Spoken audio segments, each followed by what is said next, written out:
Welcome to the Healing Grove podcast. I'm Dr. Kristin an integrative holistic family physician, author of Life After Lyme, and host in this virtual space of learning, healing, and growing. I believe humans are like trees, and our physical limb is only one of many. Health on all limbs of the tree, emotional, conceptual, social, spiritual, is absolutely required for the whole tree that is you to be vibrantly well. I created the Healing Grove podcast as a place to showcase some of the world's best integrative and holistic medicine, to expose you to transformative tools and mindset shifts for all limbs of your tree. I hope you enjoy our conversation in the Healing Grove today as much as I enjoyed having it. Hey, Scott. Good morning. Welcome to the Healing Grove podcast. I'm so excited for this conversation. In fact, we had a little pre-conversation and I had to finally say, stop, it's getting too good. I have to put this in the podcast. So I can't wait to just be with you for an hour and hear you tell your story. And before we do that, I want to introduce you to my Healing Grove audience here. So everyone, this is Scott Fox. He's an experienced coach of collegiate level athletes. Working with individuals to optimize performance is his passion. And the reason he fits into the Healing Grove is that he takes a whole person approach to performance, which means he's not just looking at increasing speed and agility and strength and balance and all the usual physical indices of sports performance, but also the emotional, mental, the conceptual pieces that can become real obstacles for athletes to performance if not addressed. As a former baseball player himself from Brown University, an experienced coach and a parent of high school and college level athletes at this point, Scott brings a valuable perspective to his clients. He's also the founder of Champion Playbook, which I'm sure we're going to get into in this conversation. And he's certified in clinically proven techniques for releasing trauma, anxiety, and enhancing performance, including emotional freedom technique or EFT, energy psychology, and a process healing method also called MAP, some of which I think we're going to get little demos of today, right, Scott? Yeah, absolutely. Thank you so much for that kind introduction. Awesome. Well, before we get into any of the tools, I really love to hear you tell your story. My audience always really resonates with people who've been through their own healing journey, and I know you have. If you're willing to share some of that with us, we'd be really grateful. Yeah, I definitely want to.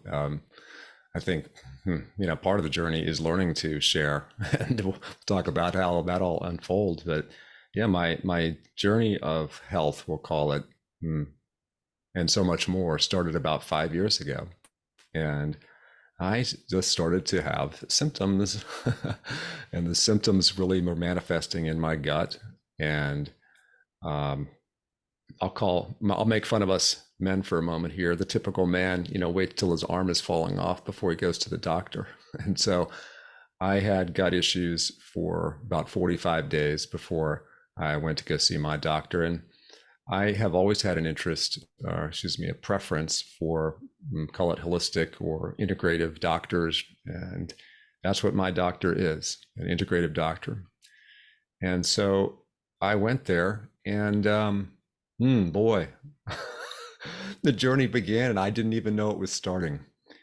And my doctor took me through some very logical things. First off, she does muscle testing, which I believe your audience knows about. And, she came up with some things. Yeah, there's some stuff happening in your gut. And then we followed it up with some lab tests and found that there was, there's some H. pylori excess there. Okay, well, that's kind of a serious thing and it could be dealt with though. We dealt with it, retested, came back negative, except my symptoms kept continuing. And so the depth of this kept growing. And I'm going to shorten the story because it can go quite long. But, over about a year and a half, I got worse.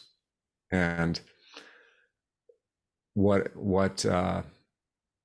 I was doing in the meantime was a bunch of personal growth and meets energy work, meets with a wonderful coach.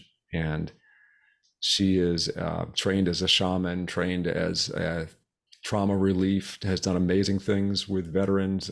This is a really interesting person that was helping me. And all along that, she said, Scott, I'm just tuning into you, because she has intuitive skills. She said, I wonder if you have ever been tested for Lyme and mold. And I said, no, I never have. And this coach happens to be friends with my doctor, even though they're thousands of miles apart. And I mentioned it to my doctor, and he muscle tests. She's like, no, I don't get anything for Lyme or mold.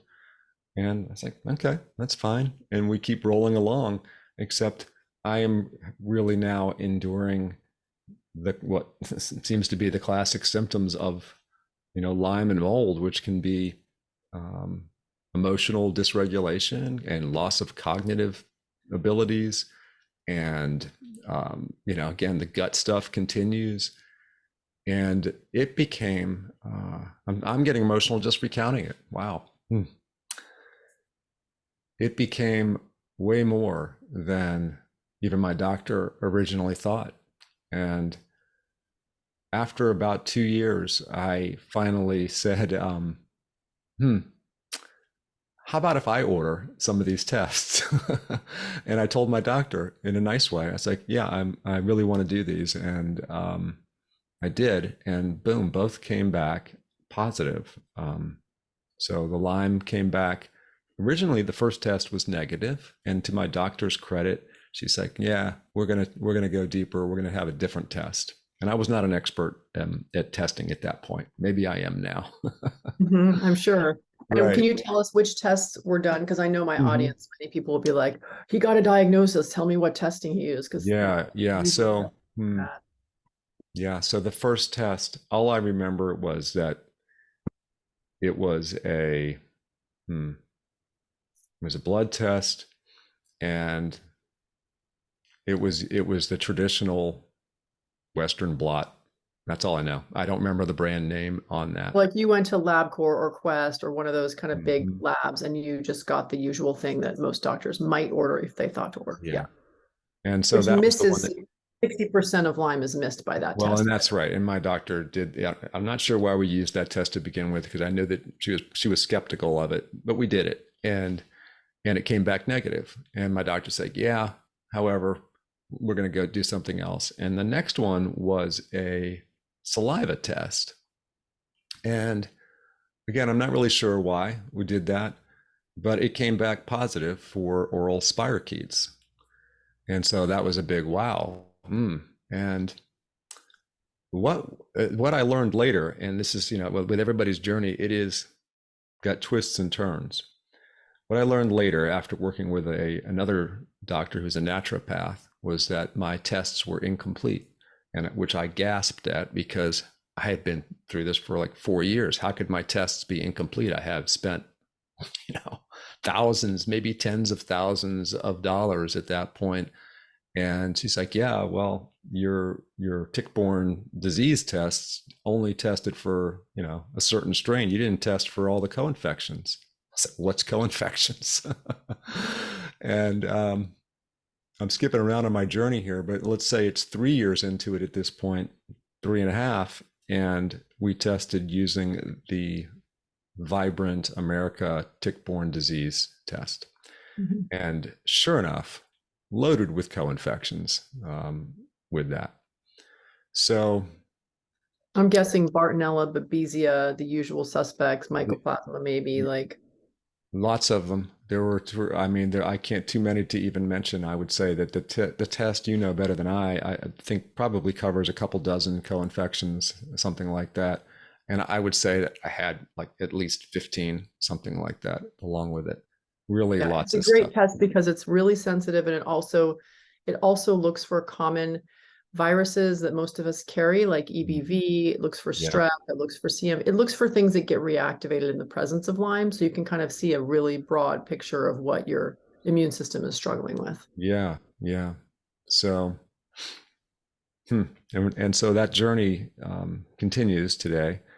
Alongside of it, tested for the mold and mycotoxins using Great Plains Labs. I think they're now called Mosaic, and had a lot of toxic levels of mycotoxins in me. And that's been part of this journey as well. And so at my worst, and this is probably now, I don't know, 3 years ago, I was just not myself. I'm not even sure I am myself now because we all change through this process. But what Yeah, is I mean, myself? it's totally and it's totally transformational. And a lot of people would say in retrospect, it ends up being for the better. Like there are many things that you become and have to become in order to get yourself well that are really an upgrade. Do you feel that way, I do Scott? feel that way. And that's hard for some people nearby, my family, to acknowledge because they've seen me change, and I like the new version of me. And that's not necessarily easy for the people close to you because they knew somebody for decades as one way. And Yeah. it is really a challenge for everybody. And I have great sympathy for anybody who's going through this kind of process, whether they're the person with the transformation or the ones on the outside who are looking and saying, huh, what is going on with this person? Yeah, well described. I mean, yeah, I remember feeling like I was birthing myself Hmm. anew, like going through labor pains of creating this new person, this new doctor, this new mother, wife, sister, daughter. And I like hadn't done the 20-week ultrasound. I hadn't done any labs. Like I had no idea it was going to come out on the other side of this thing. And yeah, it was terrifying.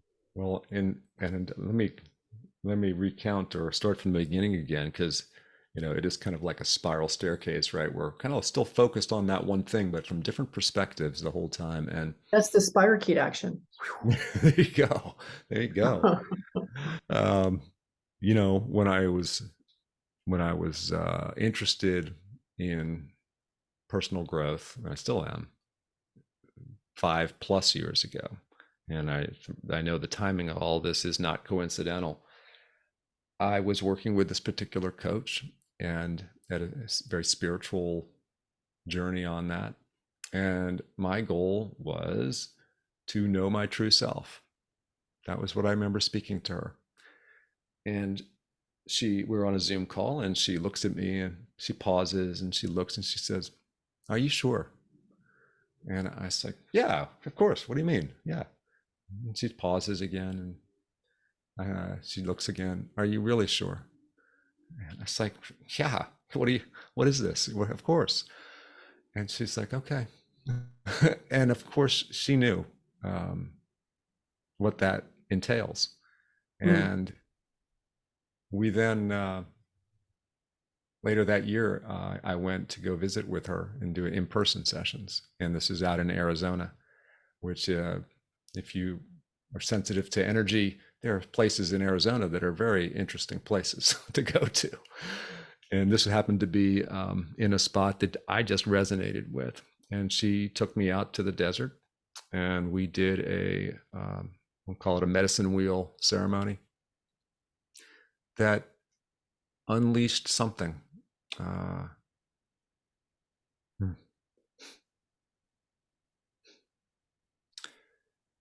and it got me it got me going, and I think that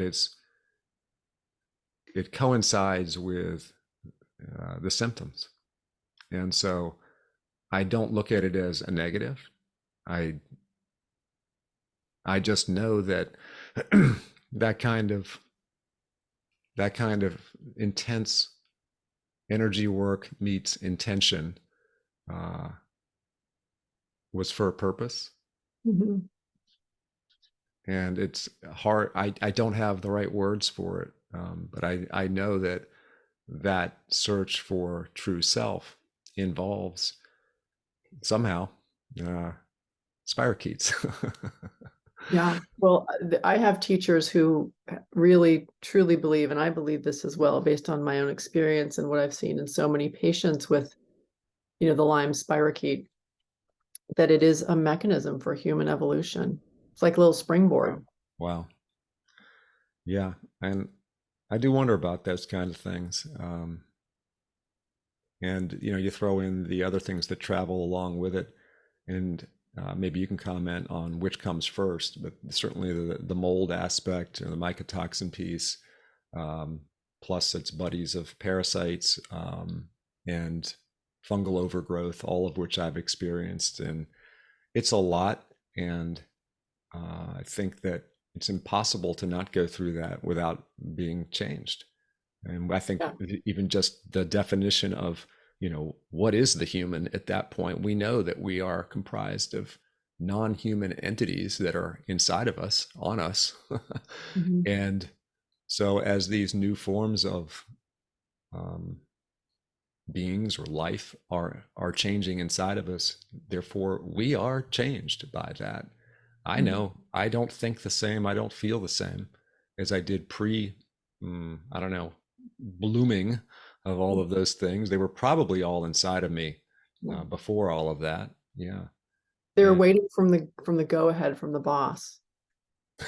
yeah, That's why she was like, "Are you sure?" Because their right. ears are pricking up. Are you sure? Yeah. Yeah. That's exactly it. And Yeah. Well, one of the things I've been fascinated by in my study of Lyme and co-infections is the kind of various intelligences and seeming intentions that each of them brings. You and I talked before about, I was sharing when I think you interviewed me for your podcast about how Lyme really injected fear into me. Like it really brought yeah. fear that had not been in me before. It didn't feel like mine. It felt like someone else's fear got like injected right in through my veins. And I don't know what the purpose of that is, but I do get a sense that things like molds, which are designed to compost the world, are kind of turning over the dirt on the inside. They're kind of Mm, just trying to eat through and burn away the stuff that's not useful. mm, Or at least that's my read on it, trying to stay out of fear and into like curiosity about this mhm. stuff. Because it does all stepping back from it, it does all obviously seem to have been a gift for me and so many people at the end of the day to have lived through this stuff. Um, so what might be a story that we can tell about these creatures that isn't so malicious, Yeah. that is actually sort of in partnership with our higher self? Well, I think that for me, the one of the lessons of experiencing that fear that you mentioned, I had the same thing. In fact, that was a great conversation that I relayed to my integrative doctor. I told her, I was like, I don't understand, but I wake up where I have this feeling throughout the day of just fear. It's not I'm afraid of anything. There's nothing triggering it. I just have the button has been pushed and I feel the emotion of fear. And that was really turned the light bulb on for my doctor. She Mm. got it. Because she had been well versed enough on Lyme and mold to understand that, oh, okay, we've got something that's like that there. So anybody who's listening, if you do have those kinds of symptoms, talk to your doctor, talk to your professional about it. And I think that it made me a more sympathetic, compassionate person, because I think in the past I judged people. I know I judged people harshly when they would say things about something like that, or I couldn't control my emotions, or I had a panic attack, which I had one of those too. I never had one before, but during the height of all of this, I had something that I would just have to describe as a panic attack, again, for no apparent reason. It just hit me. And going through that made me realize, yeah, I was judging, and um, gives me greater compassion now, and that helps me be a coach for other people. And it's actually helped me to refer people to medical professionals when I hear people and they present with themselves. I think another part of the growth in me is my own intuition and ability to just tune into people. And I can sense when somebody has some type of pathogenic reason for their behavior and their symptoms. And it's been great. I have had a couple of clients, one in particular that is a college student, and he was describing how he felt. And I was like, It's like, have you ever been tested for mold? And he's like, no, what do you mean? Well, just left brain for a moment here. Okay, all college dorms are filled with mold. It's a tragedy what we're doing to our kids when they go to school. These old dorms, even new ones. You know, the HVAC systems are not necessarily built for um, biological purity. Well, I guess is the word. And so I sent an email to him, talking to his parents. I said, just hand this to your parents. And his parents listened, and they got him tested. And sure enough, mycotoxin, huge amounts of stuff inside of him. And that saved them potentially years and years of wondering what was going on. Because of course had gone to their traditional general practitioner, and nothing. They didn't go anywhere with that. Mm. So it is again a benefit of having gone through this on many levels. And I continue to like to help people, teach people.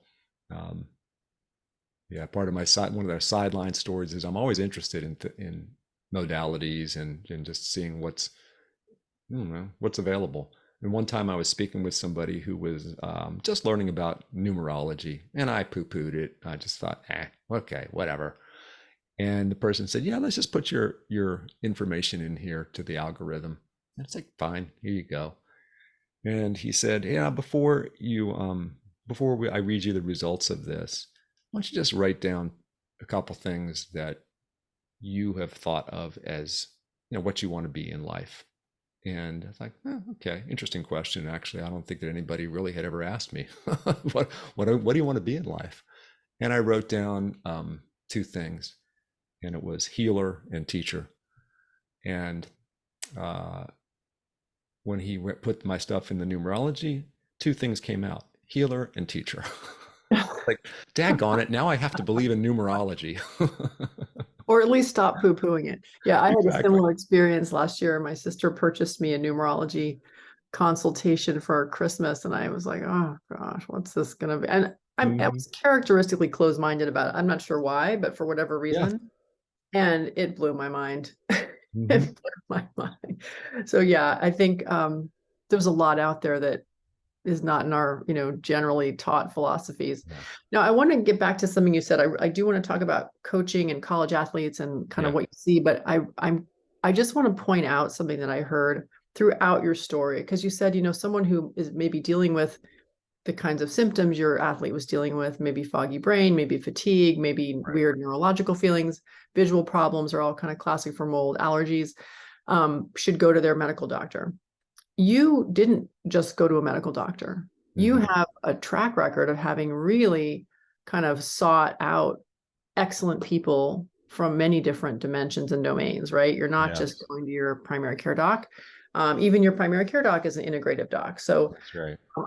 I just want to name that's often the case, that you're not going to find the answers from your regular Western trained medical doc unless they've had I'm just going to say it, probably their own experience with Lyme and these kind of mystery illnesses, seemingly mystery illnesses, or they had extra training based on a need for a child or someone else they've sought help for. So it's just not part of the regular canon, that we get in medical school to do this well. So I want people to know that. I think that's a great statement, and I really want people to benefit from our conversation. So thank you. And I, long ago, I'm not exactly sure, but it was at least 15 years ago or so. I just, 10 years ago, I just started to realize that I wasn't getting anything out of going to my general practitioner. And I went without a doctor for many years. And again, this is what guys do. We don't need to go. And reality is, there are women I meet too who don't go to the doctor for general practitioner reasons. And when I started to really get deep into this process, I had a coach who was, again, an energy worker, meets intuitive, and she wouldn't bill herself as a medical intuitive, but she is in that regard. And trying to think of other folks that I did start off with traditional GI docs, and very quickly realized that's just not going to help me one bit. Just to put it in context here, I went to a GI specialist. They did a colonoscopy and endoscopy. So going from top and bottom here, or bottom and top. And after all of that, it was all negative. And his advice to me was, don't eat tomatoes. And I was like, wow. I was like, that is just so far removed from any kind of helpful advice. And I thought, what? That was a whole lot of expense and time to get that. And so then I just started to realize I'm going to have to go to other people, and that was great. And I also realized that an important part of my journey was I started to really heal when I realized that I was the one who was in charge. And that was a critical moment for me. And even with my great integrative doctor, it was that moment when I said, hey, here's the tests we're going to do. Because I'd become educated at that point. I was like, we're going to test for mold using this one, and we're going to test for Lyme. And at that moment, I remember within 30 days, I just felt better. This is the power of the intention and the mind and spirit here, is that I was getting feedback from my body that, oh, that was good. Keep going. So I went from being non-functional in life. I was still able to walk around, but I couldn't hold my career job at that point. I was doing corporate real estate, if you will, for 30 years. And I was, for about a year and a half, faking it. And could have an interesting statement on corporate America that you can fake it for a year and a half. And finally, I went to my CEO and I said, I've got to resign. I need extended sick leave. And I said, I apologize. I've been hiding my condition for 18 months, and I'm in meetings and I can see people's mouths moving, but I don't know what they're saying. Wow. Yeah. And thank goodness COVID came along, because with COVID came layoffs, and I got laid off from that corporate position. I came back too soon, just ego, like, oh, and money, I need to earn more money, and all that good stuff came up. And when COVID came, in the real estate world, half of the industry got laid off, because I worked in the shopping center business. And if you remember that moment in time, all the retailers shut down because all the shopping centers were closed. People were not allowed to go shopping. And so they stopped paying rent. And they stopped paying rent, there's no salaries. You can't pay people like me. And so that was a wonderful thing. It felt painful at the time, but it was great, because it really gave me that first opportunity to do extensive healing, quietness, away from the stress of the career, and gave me time to just take care of me. And so for the next 6 months or so, I didn't do anything other than my practice of and we can jump into that as what my protocol was, if that's helpful for your listeners. Well, certainly. And I mean, I think it wouldn't be harmful to get the kind of overview of the lay of the land. And then maybe if there are any tools in there that you want to share, we can jump into that. Well, that's great. And I agree. And so, at that point, I guess this is now, let's see, that was in 2020. Yeah. So 3 years ago, I had done enough reading and talking to people, enough research to know that there were certain basic things that were going to be good for me. And that's really where I started with stuff, which was walking is good for a human. We have to go through stuff to remember the very basics. And so I would just make sure that I was getting up in the morning with the sun and walk. And I've been doing it almost every day. Maybe I've, truly, out of 3 years, I don't know, maybe I've missed 10 days or something like that. Wow. And so I really make that a must do. And I think it's great. It helps to start the day in a peaceful way. And it also helps supposedly with resetting your circadian rhythms and getting that interesting colored, red light when the sun rises, and it's all good. And the other thing that I really started to realize that people were getting benefit from was this detoxing, right? And so I started to learn about detox, and you're an expert at detox. And part of the detox for me that felt great was sauna. I was infrared sauna treatments. And so there was a little studio, I think it was, it's actually a yoga studio in my neighborhood. And up on the top floor, you could rent a infrared session, there. And they made me feel good. And then I really wanted to do that more often.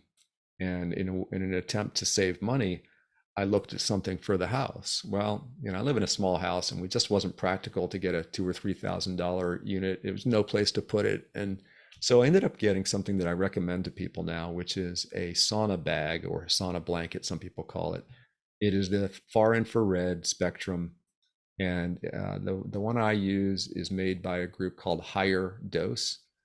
And I have found it to be 100% for me, meaning every time I use it, I feel good.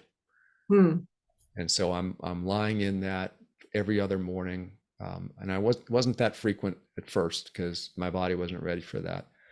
But for me, every other morning for 30 minutes or so, sometimes 40 minutes, is a great sweat. And there's just something about the wavelength of that far infrared that makes my body feel good.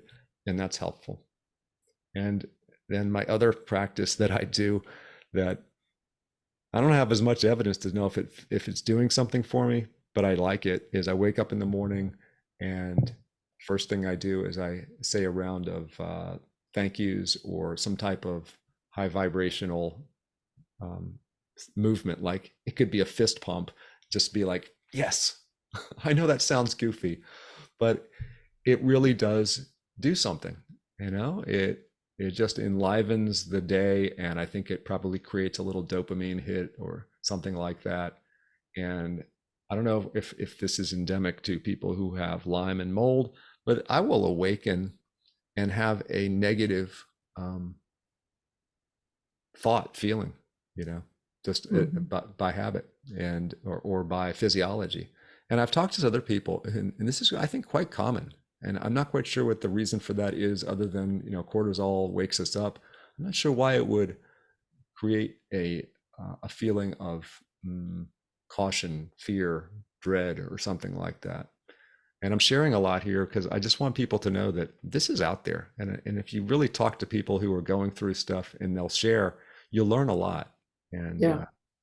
you and I Yeah. have talked about the fact that there are some groups of support groups out there, including online ones, that really can be useful for collecting information. They can also be too much. And I think I went into that route and dipped my toe into the too much. And then I realized, yeah, I need to extract myself from that, because of you can become something else. I don't know how to describe it other than it's just too much. Yeah. Yeah. So I'm deviating a lot here. I'm making it hard for my host here to keep me focused. But Kristin, I hope some of this is being useful for folks.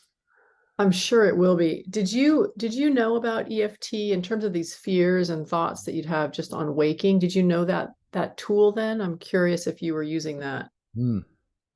Yeah, I did. I did know of the tool, and interestingly, no, I don't use it in the morning. That's so funny.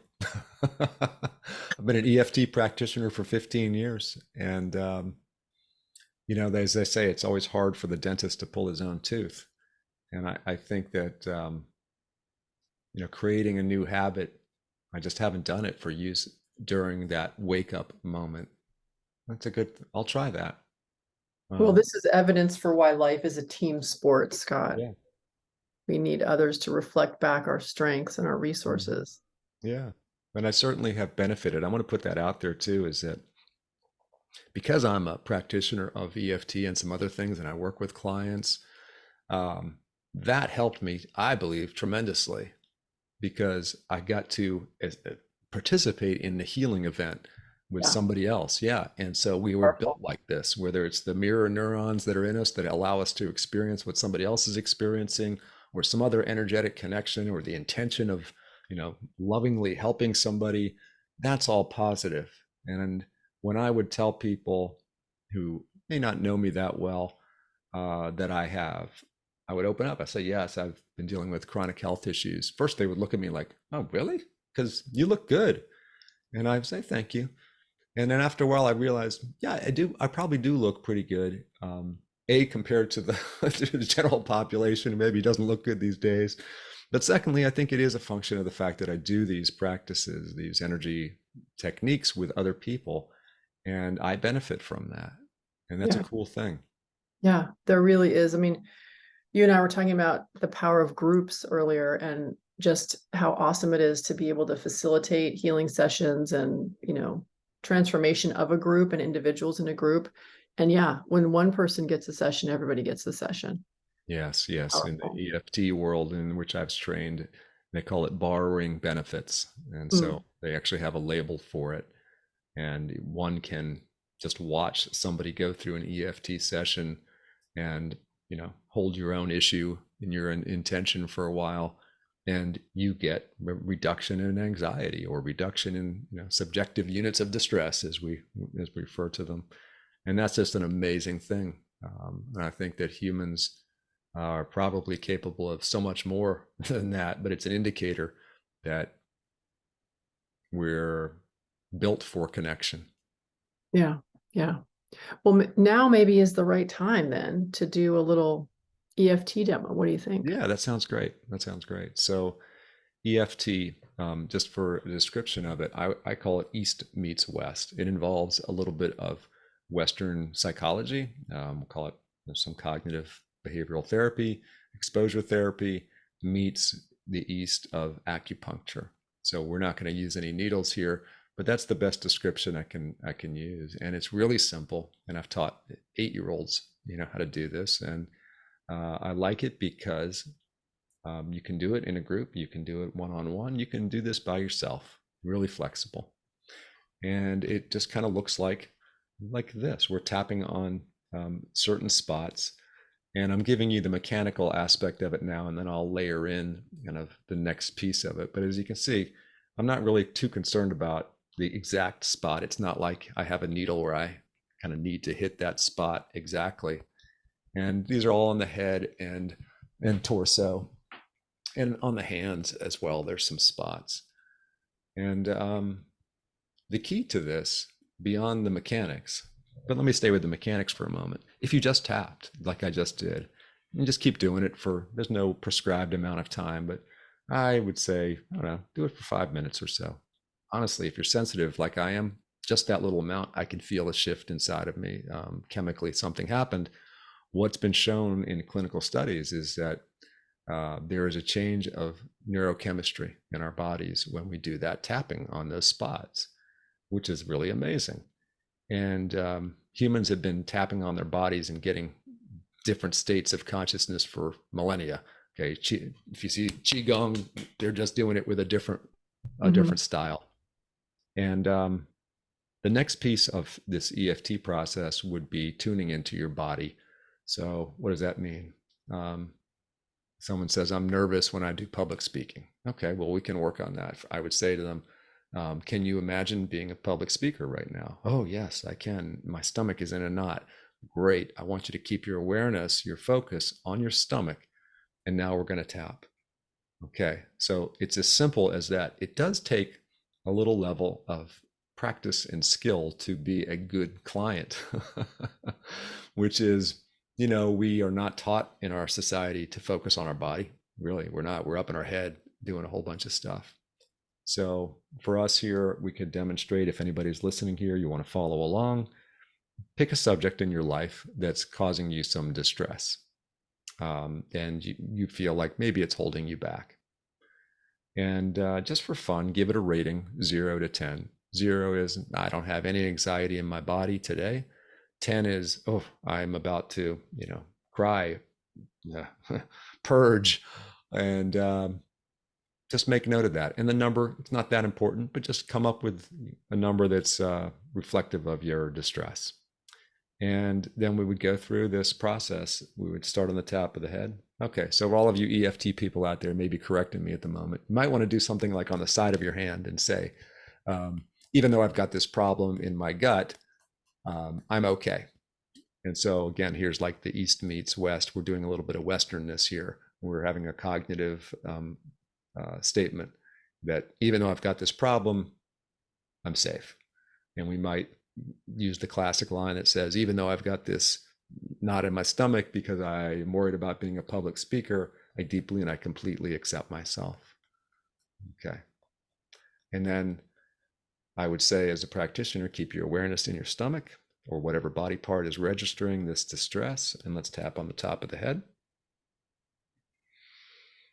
And again, keep your awareness on that part of your body.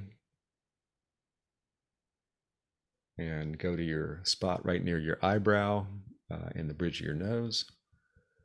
And again, if I'm being a practitioner, I may repeat the words of my client who said, oh, yeah, I can just feel it in my stomach. And I would say, I can feel it in my stomach. And let's tap on the outside of the eye, yeah, right on that bone. And keep the awareness in the stomach or whatever body part was registering that feeling of distress. Good. And then under the eye on that same bone. Mm-hmm. And there's no set number of taps. I'd say people generally say tap at least 6 to 8 times per spot. We're going to tap on the upper lip in that dimple area. And again, the key to this is keeping our awareness inside the body on that part of our body that was giving us a signal. And it may change. If it started in our gut, maybe it moves to our heart. It's, it could move to our throat. And we just follow it. Keep your awareness. All right, on the chin now, it's that spot that the chin starts to change shape. It's kind of coming down from your lip and then it juts out. Now we will be right in that crease. Good. And the next spot is under the collarbone. So it's just under the collarbone on both sides if you wanted to. And that's always a fun spot. And again, it's just simple as keeping our awareness inside the body. Very good. And then we'll do the last spot kind of under the armpit, and just tapping and tuning in. And I'm just going to we'll stop it there. We won't even go to the hand. Let's just take a deep breath through the nose and let it out. And I just ask people to then tune into their body part that was causing some distress and see where it is, 0 to 10. Sometimes it's going to be more intense, and that's a good thing because it means we've stirred something up, and we'll come back and we'll go to different aspects of it. I gave you a very simple demonstration here. Sometimes we have to tease things apart, as we say in the EFT world, which is we may have a memory of something that comes up. Maybe we were, let's stick with this public speaking. Maybe we were embarrassed in our kindergarten class and that memory comes up. It's like, okay, let's talk about that. And we could just simply talk about that memory and tap while we talk, talking and tapping. And it's amazing what that simple thing will do. And many times when I'm tapping on this spot here in particular, I'm tapping on the side of my hand. If you're just listening and not watching, it's like truth serum. Parents will bring little kids to me. They're like, how did you get my kid to talk so much? I was like, it's not me, it's my technique. It's this spot. We would just sit and talk, and kids are so wonderful and easy to work with, especially pre-teen. You can just almost do this, have them talk, and in about 5 or 10 minutes, they're done. They will produce some kind of physiological signal of a cognitive shift inside of them. And then, we can stop tapping now. But I used to have 45 to an hour sessions with kids. And when I was just starting out, and I realized though, after 10 minutes, they were done. So I was like, what are we going to do for the next 40 minutes until their parents show up? And that's why I like to share these techniques, is that they're too good to sit on a shelf and just be, in somebody's lab because they studied it or whatever. Society needs these things now, especially with young people. These young athletes in particular that I work with, oh my goodness, they are under so much stress. I just talked to one yesterday, and she had 2 practices in the morning, a 7 a.m. practice. Okay, we can start there. It's like, that's a problem because these kids aren't getting enough sleep. And then a 9 a.m. practice right after it. She had 4 hours of practice. It's like, why do you have 2 practices in a row? Well, our afternoon practice conflicts with the class. And so we have a makeup practice, and it happened to be 9. Whew. I mean, there's just so much heaped on people right now. And then, of course, throw in the social media that these kids deal with, and the poor nutrition, and the mold that's in their dorms, and they need help. They really need help. And then they're trying to be the best they can be. And boy, that's just not a recipe for being the best you can be on the sports field. Yeah. Yeah. I'm curious to know whether any of the athletes you work with have had prior experience with tapping or Mm, EFT, and how, for those who haven't, just how they react when you say, we're going to do this thing. yeah, that's great. That is what I say too. We're gonna do this thing. I used to say in the early days when I was too embarrassed to really describe it fully, I would just say, "Yeah, I do this thing." So funny. How do they react? Usually, so there's two kind of clients that come to me. The most prevalent one is the one who's in a lot of pain, emotional pain, and maybe physical pain, and they have tried traditional stuff. They've worked even harder. That's generally the Western way. Is that when things aren't working out, it's because you're not working hard enough. Go take some more of the medicine. And when that still doesn't work, they're desperate. And so they're pretty open to this tapping at that point, to anything. And we'll talk about these other techniques, the process healing method, which is even a little more weird. The other ones are the clients who come in and they're super focused on being the best they can be, and they realize that there's something in them that hasn't been trained.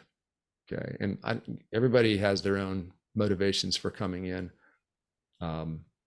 Some of them heard about mental training, which is not exactly what I do, but it's close enough. It's non-physical training, that's related to physical, and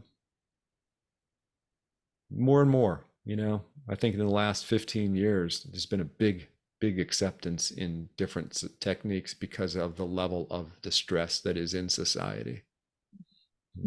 And when your traditional methods don't work, and we're finding that with our traditional allopathic medicine and traditional psychology, just put it out there, it doesn't work for everybody.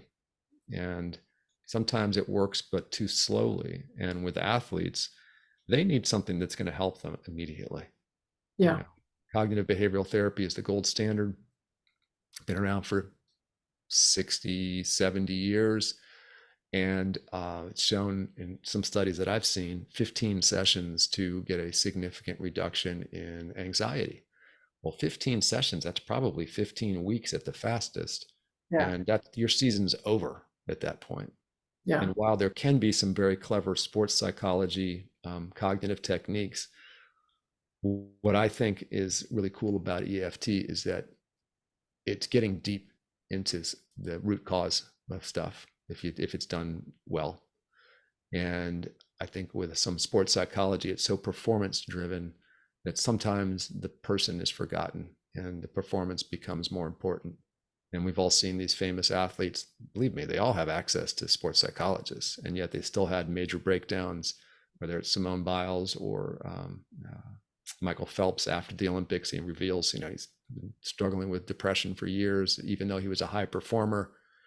So long story to all of that is that people are open because an athlete really wants to do something spectacular. And I tell them, if you want to be outstanding, you do have to stand out. Yeah. And you do have to really take on all limbs of your tree. It's not just about your physical body. Well, you're right. And I wish that with my magic wand, the universities would have a doctor like you who's looking at the whole person, including all non-physical pieces. My son is a college athlete now, and I see what his school offers, and it's next to nothing. And I think it's just a lost opportunity to educate as well. Because we are so sport and achievement oriented in this society. Let's use that as a platform. We don't make judgment about it. Maybe we shouldn't be so oriented that way, but we are. So let's just use it as a platform to educate these kids on some things that are out there. Yeah. Well, I mean, you talk about the sort of goals of athletes and how that really feeds into their desire for like, get this fixed yesterday, right? And Mhm. I loved working with pregnant moms for the same reason.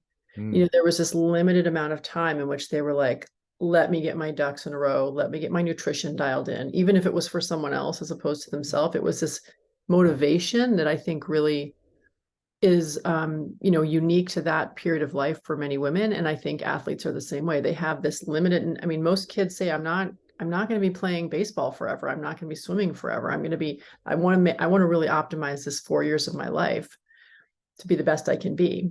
Yeah. And it's great to be able to harness that.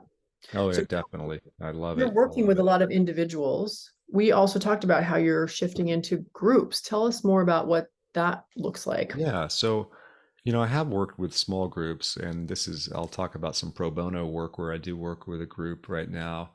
Um, Working in a group in a sports setting, I did that with Tuskegee University's baseball program. And it's like, oh, well, that's weird. How did you get to work with Tuskegee? They're down in Alabama. I'm up here in Virginia. Well, I presented at the American Baseball Coaches Association annual convention a few years ago, and lo and behold, the Tuskegee coach and I connected, which is an interesting story in itself.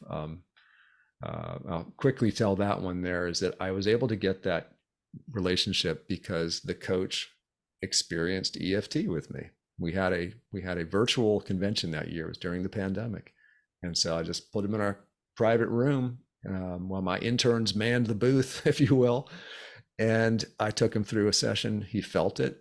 He came back the next day and he said, "Hey, that was amazing." He did a great presentation in front of all the convention. He wasn't nervous. And the next day he came back and he said, "Hey, I've got some stuff in my life, and he's given me the freedom to talk about it. Otherwise, I provide confidentiality." And he said, "Yeah, I've really got some stuff in my life here." He had some depression and some other real concerns, and I said, "Yeah, I could help you with that. Let's go." So we did a couple of sessions, and after those, he was like, "I am a new man." Literally was his words. He said, "I'm a new man. I have clarity. I have clarity on what I'm going to do." He had some issues in his life he needed to make decisions on, and he said, "I want you to not just to work with my players, but I want you to work with my coaching staff too." And his coaching staff were young guys. They were in their 20s. So to me, they're still kids that are there. And that was my first taste of really having that great opportunity. And there's such great energy and benefit of being in a group. And of course, even in traditional psychology, there's group sessions. When you do it when you're tapping, oh man, it's powerful. And I could tell stories about what happened in some of those groups with the coaches, but suffice it to say that I would like to get back into some group coaching, group training, if you will. And it doesn't necessarily even need to be in sports. I love sports as a platform, but I work with non-athletes too. And I mentioned some of the pro bono work that I really, really love is right now it's a group called Pure, which is providing Ukrainian resilience and empowerment. And it's a group of practitioners like myself that are in Europe and North America. And we get on bi-weekly Zoom calls that are free to any Ukrainian who wants to get a little, EFT, we'll call it mental support, emotional support. And, we all have stress. Imagine if all the stuff in your life and now you've got a war on top of that. And so it's great work. I love doing that. And, the group session for that, again, it's really humbling to be able to provide that, and it's powerful for the recipients. Amazing. I love that you're doing that. Did we say what EFT stands for? Emotional freedom techniques. Yeah. And if anybody is interested, EFT is actually, I think it's the most clinically studied kind of, we'll call it energy psychology technique that's out there. So there's over 120 randomized controlled trials, or at least peer-reviewed journal entries that are out there, including a bunch of meta-analyses that show that this is for real. And it took only 15 years of lobbying in front of Congress by the group that certified me to get the US government to approve it in the VA hospital system for the treatment of veterans with PTSD. And I'm told by people who, follow Capitol Hill, 15 years is actually pretty fast. Wow. Yeah, Yeah. that is pretty fast. So that's amazing. And it's not the only form of tapping that there is, but it sounds like it's the best studied and it has legs on it, and people are learning, Yeah. which is amazing because it's a portable, free self-help tool that is truly transformational and it works.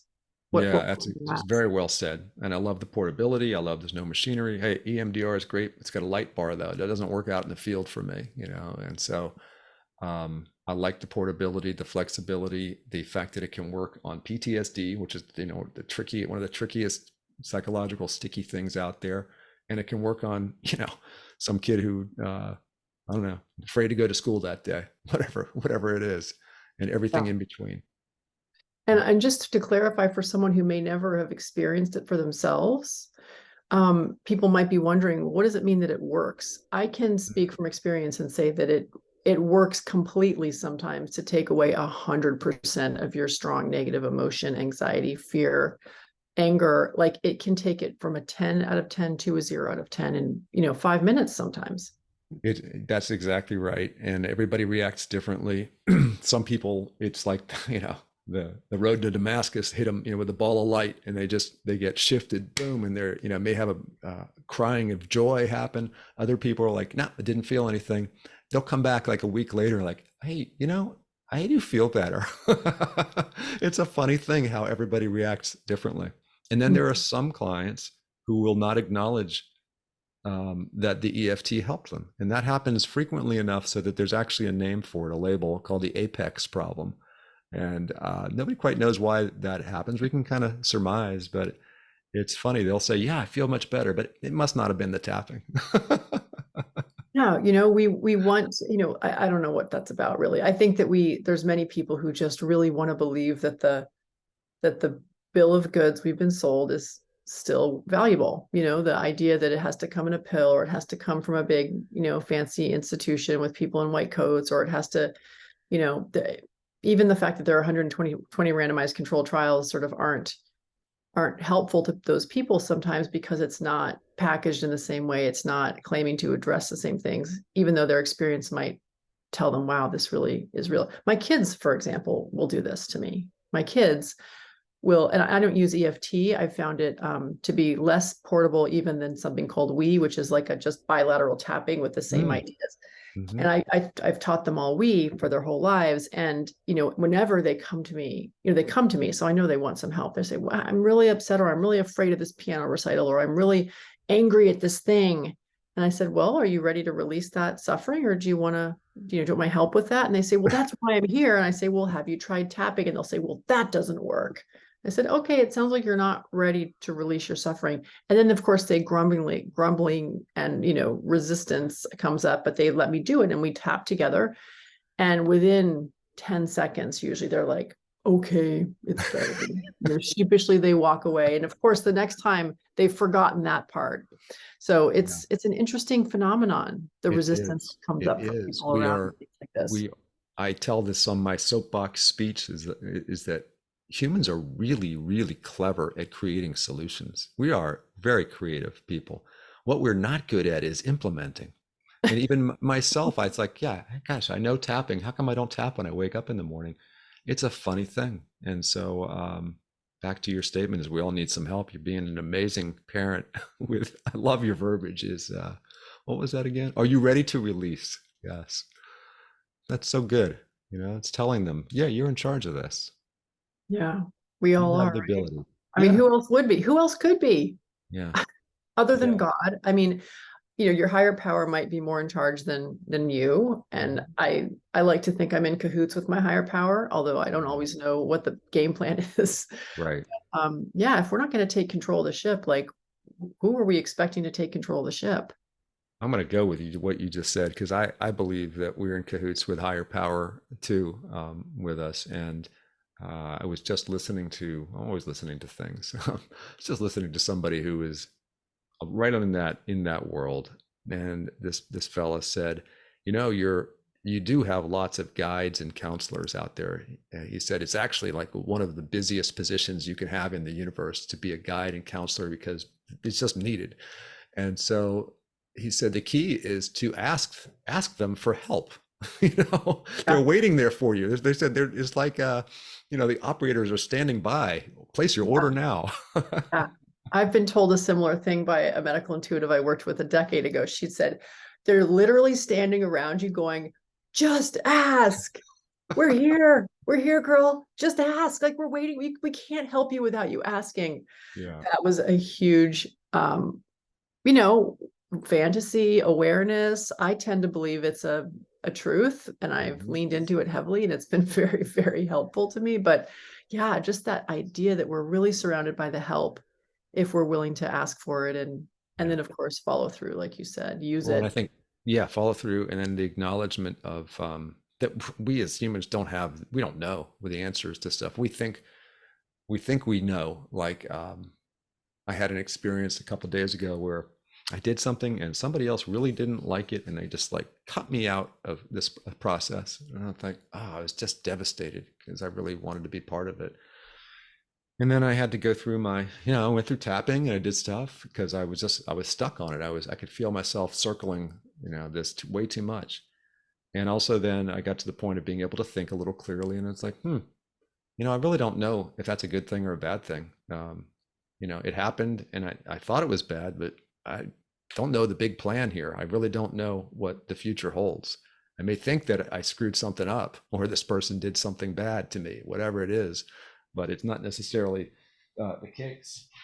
And I think that's important for all of us. That's my advice is for anybody, is that we don't really know from a higher perspective what is good, if you will. I mean, honestly, it's all good.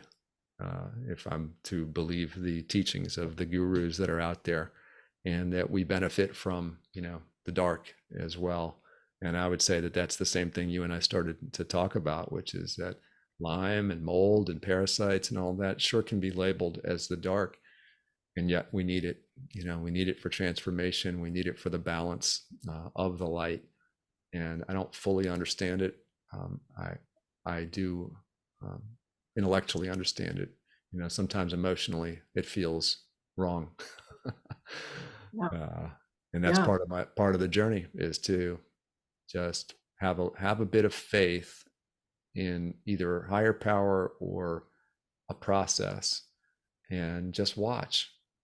And more times than not, in fact, I would say every time, when I have just said, I am just going to reserve judgment and just move forward, oh, it always turns out well. It always turns out well. Well, and not to mention, you're not suffering as much along the journey. Like, you can have pain, you can have cognitive dysfunction, you can have trouble walking, you can have, all these new disabilities from these illnesses that could get in your head and create a lot of suffering. And I know that happened for me in the beginning of all this when I was sick. But when I finally made that shift to like, actually, I'm going to live and I'm going to be okay. Even though the pain and the disability and the cognitive stuff wasn't better yet, the suffering was gone. So the journey wasn't as painful. I can learn that lesson in I will share here. I dabble in some indigenous, procedures, if you will, indigenous people's procedures. And the lesson of one was that to learn the difference between pain and suffering. And so, pain, we can also know what that is. And then the suffering, that is all your choice. And that's what this particular ceremony was all about. It's like, yeah. And just like this emotional thing that happened a couple of days ago, it's like, that first moment of, that was pain. And then my decision to keep harboring it for a while, that's my suffering. And that was the choice. And so I will say that I'm 90% past all of that in a couple of days, which is pretty good. I like that. I don't know. Well, it's a tribute to and a testimony to your kind of practice, right? Your daily practice, which is, which includes all sorts of things that are going to raise your awareness about, I think a lot of people suffer because they're not even aware that they're suffering or creating stories for themselves. But the EFT and in particular, and maybe the MAP too, I'm sure have like heightened your awareness so that when you get that new ouch, like it's right there, and you can start to watch what your brain does with that in a way that people who don't practice these things they're not flexing those muscles, right? Of awareness. 100%. And I meditate, and I do this thing called MAP, which I'll talk about just quickly here, which is that in the world of EFT, there was a psychologist in Canada named Dr. Gary Flint, and he was having the same kind of great results that most people who are good practitioners will have, which is basically 85% of people will have a great positive reaction to tapping. What do you do with that other 15% though? He's like another guy who wants to help people. Well, one day, one of his clients did something odd, and he watched it, and he pieced together that somehow this client intuitively was allowing that person's, we'll call it superconscious, or if that's too much of a word that doesn't make sense to people, call it subconscious, direct the healing of the person. So it's like auto healing happening here. And so we'll call the superconscious now that part of us that can interact with a lot. Non-local mind, we'll just go for it here.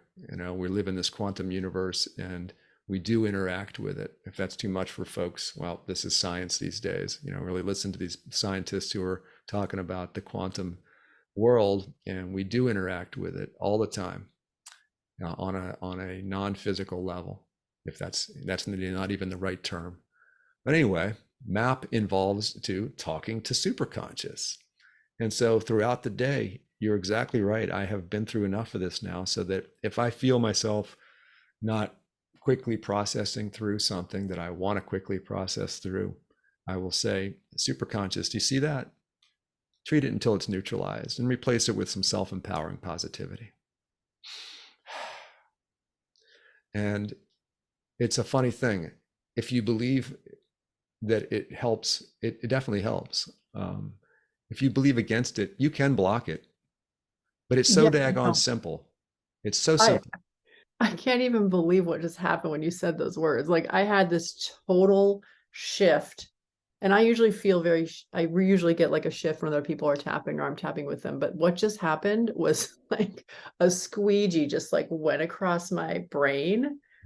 Brain's not even the right word. My energy, like everything just kind of got, it was like one of those shaking those little red things, little etch a sketch. It went and everything fell away. I love that analogy. Well, wow. Thank you for sharing that. That was wild. You're sensitive to stuff. And, we do have these abilities, powers to interact with other people, and not in a manipulative way. Although there are people who do that. That's wrong. I'll make that black and white judgment. We shouldn't try to manipulate people. But if we are looking at somebody in distress, I've done this in airports or just anywhere out in public. You see a little kid and a parent who are in distress, I feel for them. I may say, superconscious, do you see what's happening over there? If it's for their highest and best, and the highest and best of all, please treat that until it's neutralized, and just give them some happiness. And at worst, a benign use of time, right? Didn't hurt anybody, didn't do anything bad. Well, it probably like up levels you in the moment too, because you're then participating in that healing matrix for even 10 seconds. Now I'm wondering, like, how many times when I'm walking through the airport having a bad day, are people like you like neutralizing and replacing with positivity for me? Well, now we're into what is it called? The Maharishi effect, right? So they did that in the Washington, D.C. I live near D.C. I think it was in the 80s or early 90s when we were having the crack cocaine, the terrible war, drug wars and stuff in the city, lots of killing. And this meditation group said to the police chief, we think we can come in here and reduce your violent crime rate by 25%. And that's just outrageous statement. The police chief was like, that's impossible. Come do it if you want to. Whatever you want to do is fine. Reportedly, they brought in, I think it's either 100 or 1,000 meditators into the city, and they just sat around and meditated all day with good intention. Whoops, sure enough, violent crime rate went down 25%. You can read about it. It's not one of these apocryphal things. It actually happened. Yeah. And so, if you start to look at life as though we are all connected, everything from the birdies outside my window to the trees and the people. It is a different perspective. It's only our Western view of the world that it creates this separation. There was some tribe of Native Americans, I don't think it's Hopi, but somewhere out in the Southwest. And their language is even so reflective of their thoughts or their viewpoint, is that they don't have a word for like an individual or an individual wave in the ocean, anything like that. And that's a whole nother topic we could have a whole podcast on, is the power of words as reflection of energy and intention and whatnot. But it's a great practice to have. And so again, with my clients, sometimes the map and the superconscious thing, there will be a client who's like, yeah, I don't get this. I just, they're not ready for it. It's like, that's cool. No worries. I have this thing where you can move your body, and an athlete or just a typical Western person, they would much rather move their body and do something because it has a feeling of accomplishment, as opposed to when we do a map session, they're sitting there with their eyes closed and I'm communicating with their superconscious, and their job is to just simply sit there, breathe, and observe. Now, the fun part will sometimes be for me when I have a client who's had a lot of traditional Western therapy, okay, and it still hasn't helped them. And they'll come to me, I'll take them through a map session, and I just say, yeah, your job is to just sit there, breathe, and observe yourself. And we'll get done, and they're like, they have this look of, I don't understand. And I'll say, and I'm laughing because I know what's going on at this point.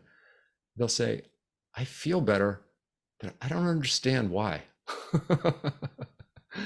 And again, it's to that statement of, gosh, we have a storyline that says it requires a long time and a lot of money and a lot of hard work and a licensed professional to get you out of your funk. And that is just not true. And maybe I would add to that a narrative that makes sense within my paradigm. Ooh, right? That's really important. Thank you. Yeah. Because that can be very sticky for some people. And again, it's the same thing that my children come to me with, this sort of like annoyance that something outside their paradigm of understanding, or even their ability to make sense of kind of mechanistically, works. It's almost like, well, do you not want it even though it works? Because you can't understand it. Okay, right. that's your choice. Yeah. I've put that in context for sport coaches with, hey, how committed are you to helping your team? Because would you do something that has been shown to absolutely work if it was be embarrassing for you personally, right? Because these coaches are not trained to stand up in front of somebody and do something that looks goofy. It's very machismo kind of thing, even if it's a woman coach, that same thing. And so breaking through that is important for people. And tying this back to our conversation about healing. So there was this great book about by Anita Moorjani, that story, Dying to Be Me, I think, or Living to Be, Dying to Be Me, I think is the name of it. Anita Moorjani. And she has a near-death experience and gets healed. I'm sorry, spoiler alert there in reverse. Sorry about that. But part of her journey was that she was being told so many different things medically. She had her Western person. She had somebody doing Ayurvedic. She had somebody doing this, that. It became overwhelming for her. And the grand lesson on all of this was she needed to find something that really resonated with her storyline. She didn't use that word storyline, but that's what we're saying here. And when she zeroed in on that, which was really, as for her, it was as simple as simple. She had a mystical experience and just realized, oh, I am way more than I was told I am. That was it. That was the healing. And spontaneous remission of tumors, all that stuff just happens. So finding that storyline and examining it, and I love what you would say to that is, yeah, are you ready to release that? Are you? I think that's really, really, really powerful. Well, this conversation has been really powerful for me, and I'm sure it will be for many others. If someone listening who's an athlete or a coach or a parent of an athlete who's struggling wanted to work with you, Mhm. either individually or in a group, what's the best way Yeah. to touch?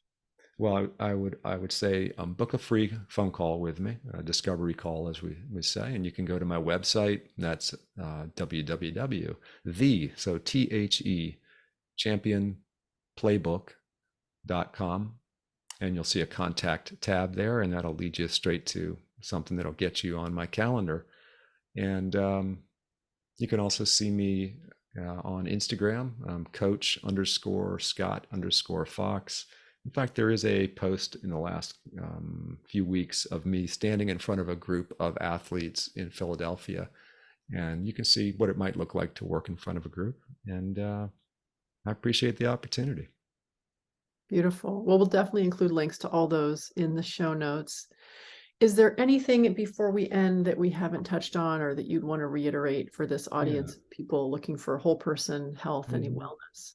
Yeah, I do want to put one more thing out there that I'm working on right now, and I'm always I'm always looking to find like-hearted souls to align with. I found somebody recently who does some really, really interesting vestibular training. So our vestibular system is essentially our eyes and ears and taking information into our brain. And we both have a passion for helping in the world of autism and autism support. And so I've got that brewing. I'm talking to amazing people in that world, and I really believe that the techniques that I've talked about today, plus what my new alignment partner does, can be very impactful. If somebody wants to talk about that, you could be a person with autism, a parent, somebody who's in the research world. I'd love to have that conversation. Awesome. Great. A beautiful offer and invitation. I'm wondering now if that's the same person I have speaking in the Healing Grove later this year. Is that Mm. Dr. No, Costelman? no, this is No. somebody else who's I guess I won't use her name because I don't know if she wants me to or not, but she is in the sport coaching world just like me, and Okay. so we resonate on that, and we both uh, recognized that what we were doing for athletes for performance was amazing and amazingly transferable to the non-athlete world. And so she's got the attention of many institutions right now that are like, oh, we see what you're doing, and um, we want to understand this more deeply and then make it mainstream. And that's what I hope to do with the processes that I like as well. Is that it's great that we can help some athletes. We have billions of people on the earth right now who need some kind of procedures, and or I should call them techniques. That are simple Yeah. and learnable and Yeah, I want to learn I don't know what that is, but anything we're going to do bilateral crossing over the center point, I'm into. That sounds good. cool. I'll send you my handout on it. Awesome. Well, this has been so great. I just want to thank you for all the work you're doing in the world. It's clear that your passion is to heal everybody, which is why I think we were probably connected together. It's just it's inspiring to hear what you've been doing and just how much you're doing for so many people. So Thank thank you. Thank you so much. It's a pleasure to be on your show here, and I hope that we've helped some people today. Awesome. Have a great day. Okay, Kristin, thank you. I hope you enjoyed this episode of the Healing Grove podcast. If you liked it, please be sure to like and subscribe. And if you want to deepen your experience further, consider grabbing a copy of the Healing Grove Playbook. With journal prompts for this podcast and 41 others, it's the perfect place to record your learnings, keep track of the tools you explore, and reflect on your own experience. Finally, it's important to mention that even though I am a doctor, nothing you hear on this podcast, whether from myself or my guests, constitutes medical advice. Any intervention you try should always be discussed with and supervised by a trusted member of your own healing team. Thanks for listening, and see you next time in the Healing Grove.